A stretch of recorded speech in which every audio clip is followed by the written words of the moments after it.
One question we get asked every so often is, if BBCOR bats are required to perform like wood bats, why not then just use a wood bat?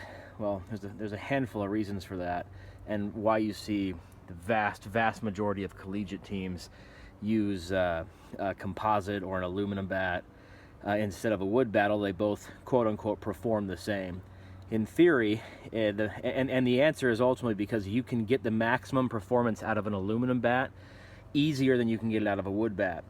And what we mean by that, there's a few things that restrict a wood bat. One is, you'll notice, probably hard to tell in the video, but the rippet, although the diameter is allowed to be 2 5/8 on both of these bats. This is Albert Pujols' bat on the left from Marucci, and this is the rippet BBCOR Air Elite bat.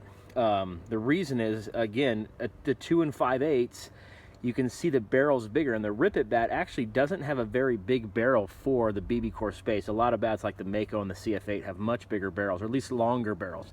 The maximum barrel starts more up here, whereas rippet doesn't get there towards the bottom, but it's still even bigger than some of the biggest barreled wood bats like the Marucci, like the AP5.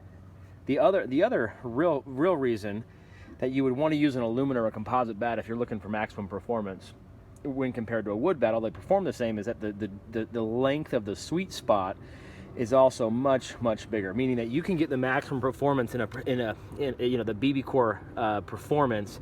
You could probably get that, and I don't have a pressure tester here right now, but just the idea, you could probably get that from here probably through here on this bat. I mean, the sweet spot ultimately is quite long, and the better performance bats give you better performance along the length of the sweet spot along the barrel. That's really where they succeed at.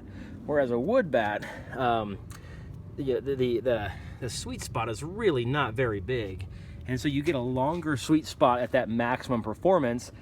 Sure, they both have that same maximum performance, but an aluminum or a composite, especially in the performance space, they perform that level at different lengths throughout the barrel, whereas a wood bat's very short amount where it performs at maximum. The other big issue, of course, is durability. The bat on the right, that bat will last through a lot of hits. It will also last through hits on the hand or hits on the end cap, whereas a lot of wood bats, even the best made professional grade wood bats, as you see quite often, they break, and that adds up pretty quickly. Even though wood bats generally tend to be less expensive for one of them, like this Marucci bat that's maybe $129, versus the ribbit bat that's $299, at least retail. But a good hitter, somebody who uses it a lot, would go through a wood bat, maybe 5 or 6 during a season, and you add that up and it gets pretty expensive for high school teams. So again, why use a wood bat, or why use a composite or aluminum bat, BBCOR certified, versus using a wood if they perform the same? Well, the answer is ultimately they don't, because you have more length to have that performance on an aluminum or composite bat. You have a longer barrel, a longer sweet spot, and also more durable.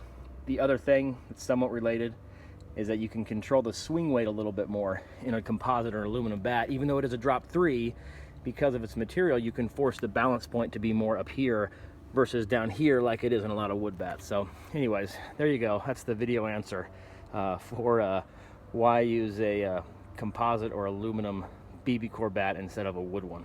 Although, hey, it is fun to swing wood bats, no doubt about it.